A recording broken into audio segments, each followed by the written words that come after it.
اعوذ باللہ من الشیطان الرجیم بسم اللہ الرحمن الرحیم الحمد للہ رب العالمین والصلاۃ والسلام علی اشرف الانبیاء والمرسلین وآلہ الطیبین الطاہرین اللہم اذہب عنہم الرجس والطہارہم تطہیرا اللہم صلی علی محمد وآل محمد۔ آیت نمبر 25 کی ہم نے ڈسکشن کی تھی سورہ بقرہ کی۔ آیت نمبر 26 ان اللہ لا یستحیی ان یضرب مثلا ما بعوضۃ فما فوقہا، یعنی کہ ان اللہ لا یستحیی ان یضرب، اللہ کسی مثال کے کے پیش کرنے سے شرماتا نہیں، مثلا ما بعوضۃ فما فوقہا، یا خواہ مچھر کی مثال ہو یا اس سے بڑھ کر یعنی کہ اس سے بھی چھوٹی۔ بعضوں نے اس کو مراد دیا ہے کہ مچھر یا اس سے بڑی، لیکن یہ پہلا جو نظریہ ہے وہ زیادہ بہتر ہے کہ یہ مچھر یا اس سے بھی چھوٹی۔ فَأَمَّا الَّذِينَ آمَنُوا، جو لوگ ایمان لا چکے ہیں، فَيَعْلَمُونَ أَنَّهُ الْحَقَّ، وہ یہ کہتے ہیں، وہ یہ جانتے ہیں، یعلمون یعنی کہ علم رکھتے ہیں، أَنَّهُ الْحَقَّ مِن رَبِّهِمْ، یہ ان کے رب کی طرف سے حق ہے، حقیقت ہے، سچائی ہے۔ وَأَمَّا الَّذِينَ كَفَرُوا، اور جو لوگ جنہوں نے کفر اختیار کیا، فَيَقُولُونَ، وہ یہ کہتے ہیں، ماذا اراد اللہ بہذا مسئلہ، کہ اللہ کا کیا ارادہ ہے، کیا مقصد ہے اس مثال سے۔ یضل بہ کثیرا ویہدی بہ کثیرا، اللہ اس سے بہت سے لوگوں کو گمراہ کرتا ہے اور بہت سے لوگوں کو ہدایت دیتا ہے۔ وما یضل بہ الا الفاسقین، اور اس کے ذریعے صرف بد اعمال لوگوں کو گمراہی میں ڈالتا ہے۔ اس کا ایک ترجمہ جو ہے اور بھی ہے کہ جہاں پہ یہ ہے کہ اس سے بہت سے لوگوں کو گمراہ کر دیتا ہے، اس کا ایک ترجمہ یہ بھی ہے کہ اس سے وہ بتوں کو اس کے ذریعے گمراہ قرار دیتا ہے اور بہتوں کو اس کے ذریعے ہدایت کرتا ہے۔ یعنی کہ اس میں اس ترجمے میں اس چیز کا خیال رکھا گیا کہ اللہ گمراہ نہیں کرتا بلکہ قرار دیتا ہے، اور اس پہ پہلے بھی ڈسکشن ہو چکی ہے، ہم اس پہ پھر ڈسکشن کریں گے۔ یستحی ہوتا ہے شرم کھانا، یعنی کہ وہ اثر جو کسی نامناسب عمل کے سر ہونے سے پیدا ہو، یعنی کہ اگر کسی بچے کو آپ کہیں کہ شرم کرو تم یہ کیا کر رہے ہو، تو وہ اس سے باز آ جاتا ہے۔ لیکن اللہ کا یہاں شرم آنا، کیونکہ اللہ پہ کوئی کیفیت طاری نہیں ہوتی کہ خوشی یا غمی یا کوئی اس کے جذبات یا کوئی ایسا نہیں ہے، لیکن اللہ کا شرم کھانا یہ ہے کہ اللہ اس کو ترک نہیں کرتا، بلکہ وہ کہتا ہے کہ میں مزید اس سے ایسی مثال دے سکتا ہوں جیسے بھی چھوٹی، جیسا کہ آیا ہے۔ ضرب المثل، ضرب اللہ جیسے ہے کہ ضرب کا ایک معنی ہے زمین پر چلنا، کو ضرب المثل کیونکہ شہرت حاصل کرنے کے بعد زبان ایک مسافر کی طرح لوگوں کی زبانوں پہ جاری رہتا ہے۔ ضرب المثل یعنی کہ وہ زبان سے ٹریول کرتا ہے، تو اس کو ضرب المثل کہتے ہیں۔ بعوضہ چھوٹا مچھر یا مچھر، الحق حقیقت، اور فسق جو ہے کھجور کو اس کے خول سے چھلکے سے جب نکل آتی ہے، یعنی کہ شریعت کی چاردواری سے خارج ہونے کو فسق کہتے ہیں۔ شرم و حیا انسانی مزاج سے مربوط ہے، خدا اس سے منزہ ہے، لیکن یہ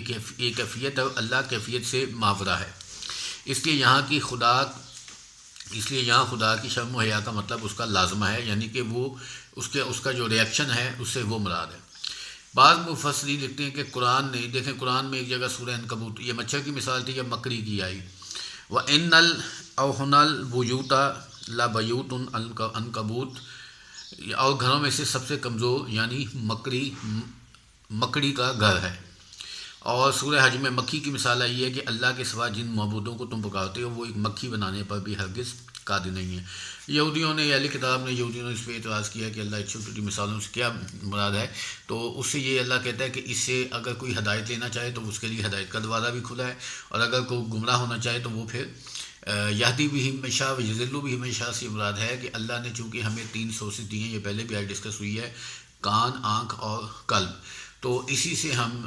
چونکہ وہ سورسز کو استعمال کرتے ہیں، یہ سورسز سے ہم گمراہی اڈاپٹ کرتے ہیں، اسی سے ہم ہدایت اڈاپٹ کرتے ہیں۔ تو چونکہ یہ سورسز اللہ کی طرف سے ہیں، عطا کرتا ہے، اس لیے نسبت اللہ کی طرف ہے، ورنہ اللہ جو ہے وہ گمراہ کرتا نہیں ہے، بلکہ توفیق کا سلب ہو جانا ہے۔ جب ایک بندہ اس لیول تک آ جاتا ہے کہ اب وہ اس کی استطاعت ہی نہیں رہتی، اس کی کیپیبلٹی ہی ختم ہو جاتی ہے کہ وہ ہدایت کو ایبزارب کر سکے۔ یضل بہ من یشاء ویہدی بہ من یشاء، سورہ نحل میں بھی آیا، سورہ دہر میں آیا، وما تشاءون الا ان یشاء اللہ، اور تم نہیں چاہتے ہو مگر جو اللہ چاہتا ہے۔ اس میں نظریہ جبر بھی ایک فرقہ بن گیا، انہوں نے کہا، جس میں اشاریہ کا نظریہ آیا کہ انہوں نے کہا کہ اللہ چاہتا ہے تو پھر اس کا مطلب ہے کہ اللہ ارادہ خدا کے سامنے بندے کی حقیقت کچھ نہیں ہے، جو کچھ بھی ہو رہا ہے وہ اللہ کے حکم سے ہی ہو رہا ہے، بندہ مجبور ہے۔ پھر ایک وحدت الوجود کا نظریہ آیا کہ خالق اور مخلوق میں دوئی کا تصور نہیں ہے، بندے میں اور خدا میں کسی قصد اور ارادے کا تصور قائم ہے، جب کائنات میں صرف ایک ہی وجود ہے، اب وہ ہے ذات باری تعالیٰ کا وجود، اور باقی موجودات اس حقیقی وجود کی تجلیات ہیں۔ تو اس کائنات میں جو کچھ رونما ہوگا اسی وجود واحد کا کرشمہ ہے۔ ایک نظریہ یہ آ گیا۔ اب اس سے ایک نظریہ نکلا، نظریہ علم خدا، کہ جو کچھ ہوتا ہے وہ علم خدا کو پہلے سے علم ہوتا ہے، یعنی کہ اگر وہ نہ ہو تو خدا کے علم میں جہل ہوگا۔ یہ ساری ڈسکشن یہ ہے کہ یہ اشعریہ کا نظریہ یہ تھا کہ بندہ جو ہے وہ مجبور ہے، وہ اللہ کے ارادے پہ ہے، اور دوسرا وہ کہتے ہیں چونکہ لکھا ہوا تھا اس لیے، وہ ہم اس کو ڈسکس کریں گے آگے کہ اس طرح نہیں ہے کہ بندہ مجبور ہے، کس حد تک مجبور ہے، کس حد تک وہ نہیں ہے، وہ ہم ڈسکشن کریں گے۔ مطلب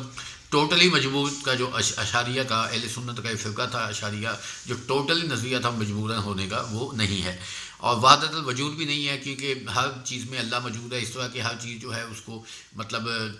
پارٹ آف اللہ ہے، یہ ہے، اس طرح وہ بھی نظریہ نہیں ہے۔ نظریہ علم خدا کو کہنا کہ جو لکھا ہوا تھا اس لیے ہو گیا، ایسا نہیں ہے، چونکہ تم نے کرنا تھا اس لیے لکھ دیا گیا، یہ اصل نظریہ ہے۔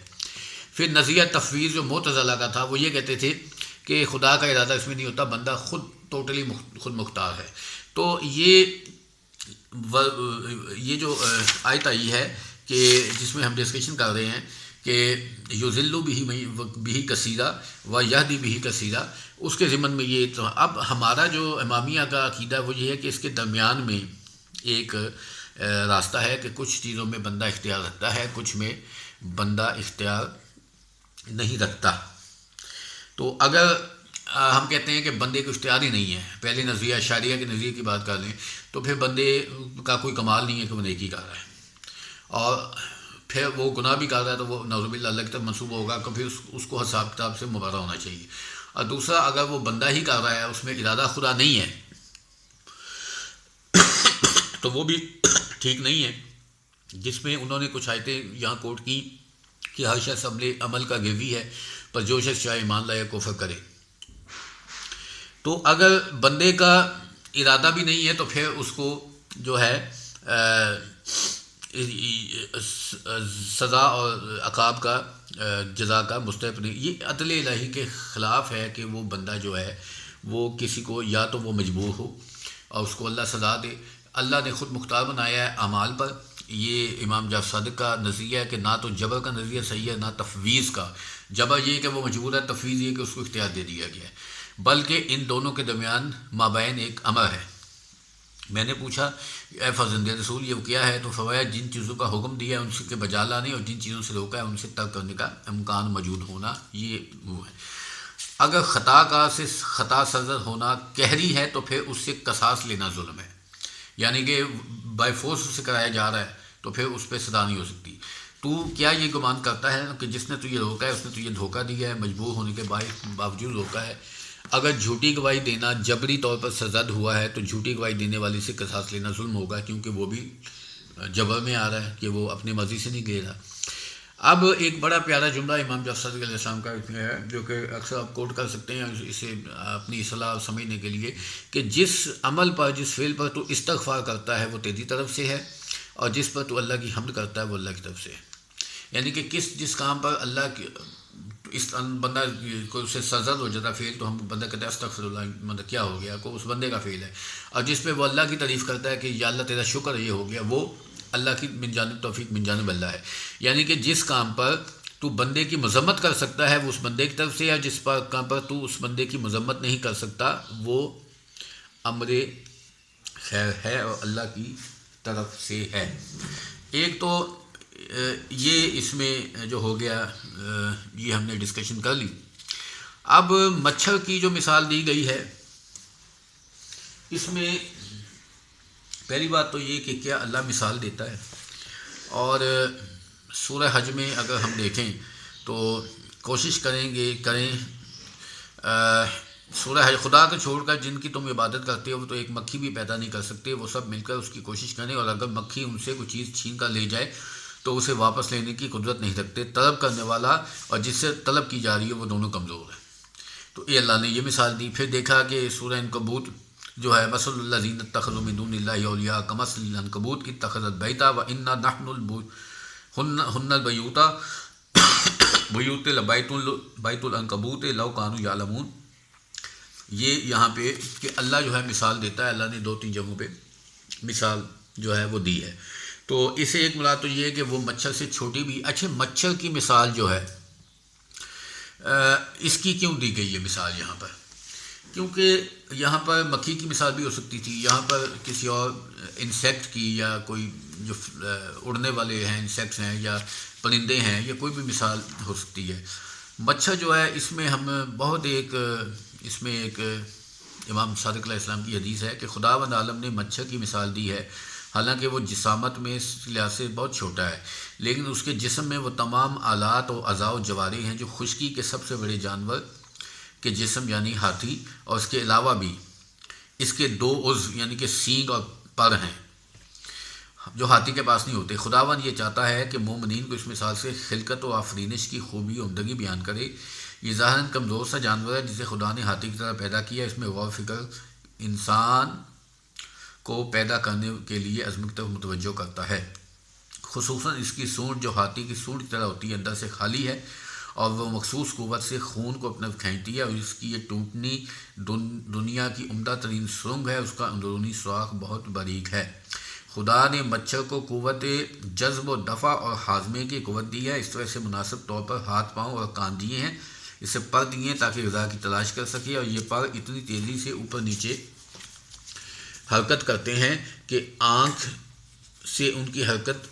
دیکھی نہیں جا سکتی۔ یہ جانور یہ امام صادق کا قول چل رہا ہے، یہ جانور اتنا حساس ہے کہ کسی چیز کے اٹھنے سے خطرہ محسوس کر لیتا ہے اور بڑی تیزی سے اپنے آپ کو خطرے کی جگہ سے ڈولے جاتا ہے۔ تعجب کی بات یہ ہے کہ انتہائی کمزور ہونے کے باوجود بڑے بڑے جانوروں کو عاجز کر دیتا ہے۔ مچھر کی مثال نمرود جو اس نے شداد جس نے جنت بنائی، اور پھر اس میں ابھی اس کا ایک قدم اندر تھا اور ایک بار تھا ابھی داخل نہیں ہوا تھا، تو مچھر اس کی ناک میں گھس گیا، تو اتنا بڑا جو ظالم بادشاہ تھا اس کو ایک مچھر نے ہلاک کر دیا۔ تو مچھر کی طاقت بھی بتائی ہے، مچھر کی کمزوری بھی بتائی ہے، اب کہا کہ اس کی آفرینش پر تم غور کرو کہ اللہ اگر یہ مثال دے رہا ہے کہ اتنی چھوٹی سی چیز بھی وہ بنا رہا ہے، اس میں اتنے اعضاء اتنے فوائد ہیں، اور اس کی ہر طرح کی سہولت کا اللہ نے انتظام رکھا ہوا ہے۔ اب اس کے بعد امام امیر المومنین ہے کہ دنیا کی تمام جہان کے سب زندہ موجودات جمع ہو جائیں اور باہم مل کر کوشش کریں کہ ایک مچھر بنا لیں، تو وہ ہرگز ایسا نہیں کر سکتے، بلکہ اس جاندار کی خلقت کے ساتھ ان کی عقلیں دنگ رہ جائیں گی، ان کے قوا عاجز ہو جائیں گے، آ جائیں گے، وہ تھک کر انجام کو پہنچ جائیں گے۔ تلاش بسیار کے بعد بالآخر شکست خوردہ ہو کر اعتراف کریں گے کہ وہ مچھر کی خلقت کے بارے میں عاجز ہیں، اور اپنے عجز سے اقرار کرتے ہیں، یہاں تک کہ وہ اسے نابود کرنے سے بھی عاجز ہیں۔ یہ ایک مطلب مچھر کے متعلق امیر المومنین کا آپ پڑھیں اگر تو ان کے چونٹی کے متعلق بھی ہے، پیکاک کے متعلق بھی خطبے ہیں نہج البلاغہ میں۔ تو خدا کی طرف سے ہدایت جو ہے اس کی ہے کہ انسان کا اعمال و کردار ہمیشہ جو ہیں ہمیشہ خاص نتائج ہوتے ہیں۔ اگر نیک عمل ہوتا ہے تو اس کا نتیجہ روشن ضمیری اور توفیق الہی خدا کی طرف سے ہدایت اور بہتر انجام کار ہے۔ سورہ انفال: اے ایمان والو، اگر پرہیزگاری کو اپنا لو تو خدا تمہیں تمیز، حق و باطل اور روشن ضمیر عطا کرے گا۔ اچھا، یہ آیت اس سمجھ میں آتی ہے کہ امام رضا علیہ السلام کا ایک واقعہ مجھے یہاں یاد آ گیا۔ تو امام رضا علیہ السلام جو ہے ان سے سوال کیا گیا یا کوئی ڈسکشن ہو رہی تھی، تو انہوں نے کہا کہ امام جو ہیں وہ انسان کی ایک ہمارا عقیدہ ہے شیعہ امامیہ کا کہ ہم علم منایا جو ہے وہ امام رکھتے ہیں، یعنی کوئی نیت کا حال جان لیتے ہیں۔ یہ کوئی شرک والی بات نہیں۔ آج کل سائنسی جو ریسرچ ہے سائنٹیفک وہ اتنی آگے جا چکی ہے کہ انسان جو خیالات جو تھاٹس اس کے ذہن میں آ رہے ہیں ان کو ریڈ کیا جا سکتا ہے، تو جب سائنس سے کیا جا سکتا ہے۔ لیکن امام نے اس آیت کو کوٹ کیا، اللہ اس میں کیا کہہ رہا ہے کہ یا ایھا آمنو ان تتقوا اللہ یجعل لکم فرقانا، اے ایمان والو اگر پرہیزگاری کو اپنا لو تو خدا تمہیں تمیز حق و باطل اور روشن ضمیری عطا کرے گا۔ یعنی کہ انسان کا اگر تقوی اس بلندی پر پہنچ جائے تو وہ سامنے بیٹھے ہوئے انسان کے جو اس میں اس کو پہچان سکتا ہے، جس کو ایک زمانہ تھا یا ابھی بھی کچھ لوگ دنیا میں موجود ہیں ہوں گے جو قیافہ شناسی، جو اعضاء جو ہیں ان کی بناوٹ جو ہے، خد و خال جو ہیں، ان سے انسان کی تمام جو ہے وہ پکچر جو ہے ایکس رے کر لیتے ہیں، اور اس کی ناک کیسی، اس کی آنکھوں کی بناوٹ، اس کی ہونٹ، اس کے چہرہ، اس کے سر کے بال، داڑھی مونچھ، کان، زبان، تھوڑی، یہ سب چیزیں جو ہیں اس سے وہ قیافہ شناس جو ہیں وہ اس سے ایکسٹریکٹ کر لیتے ہیں نالج۔ تو خدا یہ فرما رہا ہے سورہ انفال میں کہ اگر تم تقوی اختیار کر لو تو نہ صرف یہ کہ انسان کی پہچان کر سکتے ہو، بلکہ ہر وہ حق اور باطل جو ہے اس کے درمیان تم پہچان کر سکتے ہو۔ یعنی کہ تقوی کا ایک لیول ہے، اگر آپ اس پہ آیت اللہ شہید مطہری جو ہیں رحمۃ اللہ، ان کی جو 40 کتابیں ہیں، کتابچے، ان میں جو پہلا ہے وہ تقوی پہ، اگر وہ کبھی آپ ریڈ کریں تو اس میں آپ کو پتہ لگے گا کہ تقوی کے فائدے کیا ہیں، تقوی کے اثرات کیا ہیں۔ تو انسان اگر تقوی کے اس درجے پر جس کو متقین یا متقی کہا جاتا ہے اس پہ پہنچ جائے تو وہ بہت سی اس میں ایک ایسی خصوصیات پیدا ہو جاتی ہیں جو کہ وہ خصوصیات سے نہ صرف وہ سامنے والے آنے کو، اب امام اس سے بہت بلند ہے کہ امام نے جس چیز سمجھانے کے لیے مثال دی ہے، لیکن امام جو ہے وہ چونکہ امام المتقین ہوتا ہے تو وہ اگر اس لحاظ سے دیکھا جائے تب بھی وہ سکین کر لیتا ہے بندے کو، اور آیت اللہ تقی بہجت کے متعلق آتا ہے کہ وہ اپنے چہرے پہ پردہ ڈال لیتے تھے کہ سامنے والے کا سارا جو ہے سیاق و سوال ان کے سامنے آ جاتا تھا۔ تو امام کا درجہ تو بہت بلند ہے۔ تو یہ ایک مثال دی گئی ہے۔ اب یہ ہے کہ سورہ روم میں آتا ہے کہ برے مال انجام دینے والے اس مقام پر جا پہنچے کہ اب آیات الہی کے مذاق اڑانے لگی ہیں۔ ایک اور آیت میں آیا ہے کہ فلما زاغوا زاغ اللہ قلوبہم، سورہ صف جو مصبحات میں شامل ہے، جب وہ حق سے پھیر گئے تو خدا نے بھی ان کے دلوں کو پھیر دیا۔ یہ نہیں کہ خدا دل پھیر دیتا ہے، خدا توفیق سلب کر لیتا ہے۔ جب وہ فرماتا ہے کہ یعنی خدا فاسقوں کو ہی گمراہ کرتا ہے، یہ وہ جو فسق جو ہے، یہ کھلم کھلا جو برائی کرنے والے لوگ ہیں ان کے ساتھ ہی یہ ہوتا ہے، جو عبودیت بندگی کے دستور سے پاؤں باہر نکالیں، کیونکہ لغت میں فسق گٹھلی کے کھجور سے باہر نکل کو کہتے ہیں۔ اس کے معنی کو وسعت دے کر ان لوگوں کے لیے الفاظ بولا جاتا ہے کہ جو لوگ دین جو شریعت کی جو باؤنڈری ہے، اس کی باؤنڈری کنڈیشن جو ہیں اس سے باہر نکل آتے ہیں۔ ہمیں کوشش کریں کہ ایک ایک دو آیات جو ہیں ان کو کیا جائے، جہاں کوئی چھوٹی آیات آئیں گی ان کو انشاءاللہ کہ 15 سے 20 منٹ کا ایک لیکچر جو ہے وہ کر دیا جائے، اور اگر اس کی مزید میں بہت زیادہ ڈیٹیل میں نہیں جاتا تاکہ ٹو دا پوائنٹ بات ہو۔ اور دوسرا یہ ہے کہ ہم تیز نہیں چلیں گے کہ ہم نے